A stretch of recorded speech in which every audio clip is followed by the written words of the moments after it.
Even if your job is that of a hangman, you can still do it compassionately.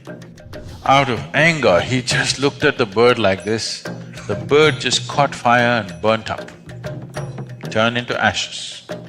What is there for me to learn from a butcher? I'm a Brahmin.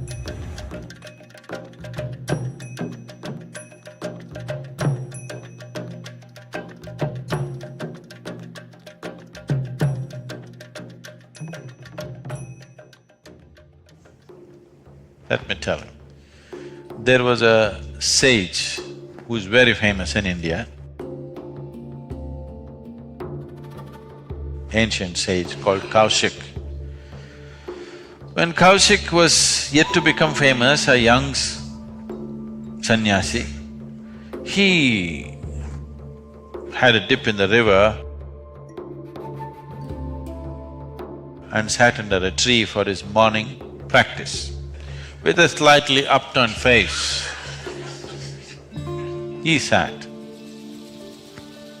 A bird was in the tree. It does its things. So, it's not its fault, there is gravity. And it came and landed straight on his face. An upturned face, you know. It's a dangerous way to sit under a tree. So he got so furious. Just now he had a dip in the river and he's trying to meditate and this bird flashed in his face. Out of anger, he just looked at the bird like this. The bird just caught fire and burnt up, turned into ashes. So he felt really nice, okay, this is good, working. Then he finished his practice and everything, and for the day's meal, because people on the spiritual path are not supposed to earn their living, they are supposed to beg and eat, so he went. So he went to the town, stood in front of a house and said, "Bhikshan Dehi," that means, "I've come for alms."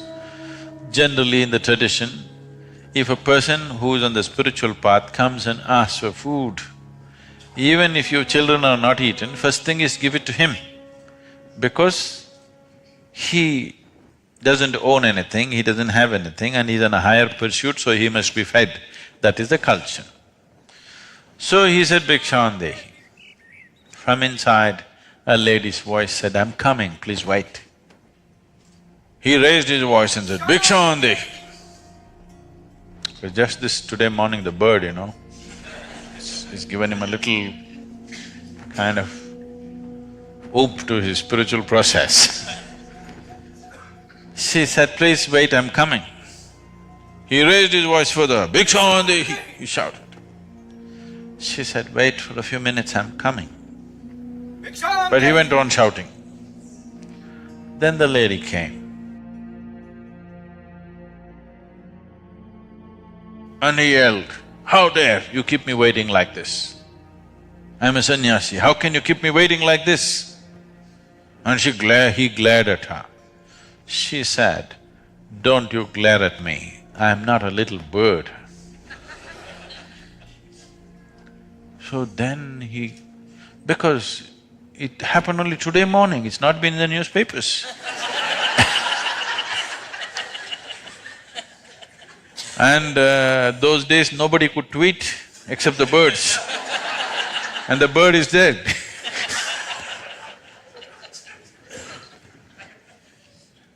So he said, "How do you know?"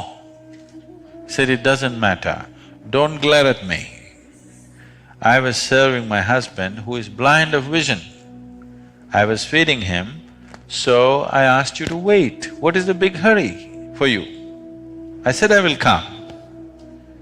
He said, "But how do you know?" She said, "It doesn't matter. It's in your kind of mode, the way you are right now, you cannot know all this." Then he begged her, "Please take me as your disciple, I want to learn from you." She said, "I am a housewife, I don't take disciples. You can go to my guru if you want. I'll give you the address." So she gave the address. She told him where to go. Then he followed the instructions and went. It went into the marketplace and deeper into the marketplace, and then went into the butcher's lane. He is a Brahmin. To be even seen in the butcher's lane is a crime. He looked all over, meat hanging.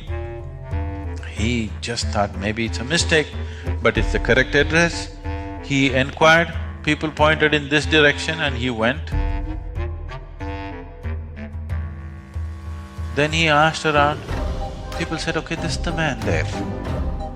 And he's all blood splattered and cutting meat. He thought, for sure there must be a mistake. This is not it. Even if it's true, I'm not willing to learn from a butcher. What is there for me to learn from a butcher? I'm a Brahmin. He was about to turn away. The butcher said, he called him by the name and he said, come, I know she sent you. Now he went and stood there. This whole blood and gore, he couldn't stand it, but he just stood there amazed. Now he went there, that woman knew about the bird, he comes here, this guy already knows about this woman sending, he waited. The butcher said, wait, I'll just finish this work and I'll come and see you. He just stood there. Then he finished his work, closed it, and then he walked. He walked 3 feet away from him because walking next to a butcher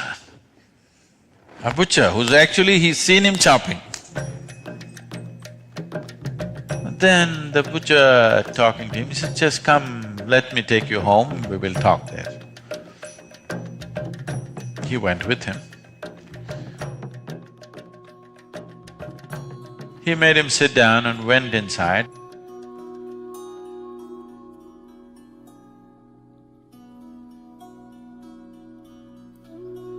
Showered, changed, came and he said, just give me some time. I have sick parents, I need to serve them, I need to take care of them first. So he went in and took care of these old parents and then came back and sat down.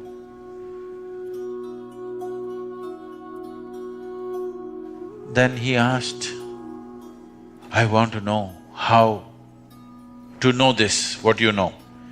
Morning, that lady knew about the bird.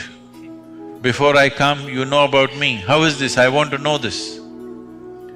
He said, just learn to take care of something with absolute involvement. Something, it doesn't matter what.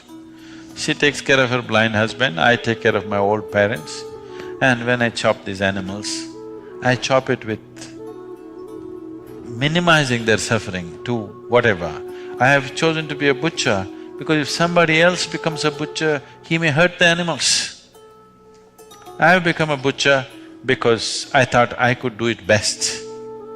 If I leave it to somebody else, they may do it somehow. So, not very different.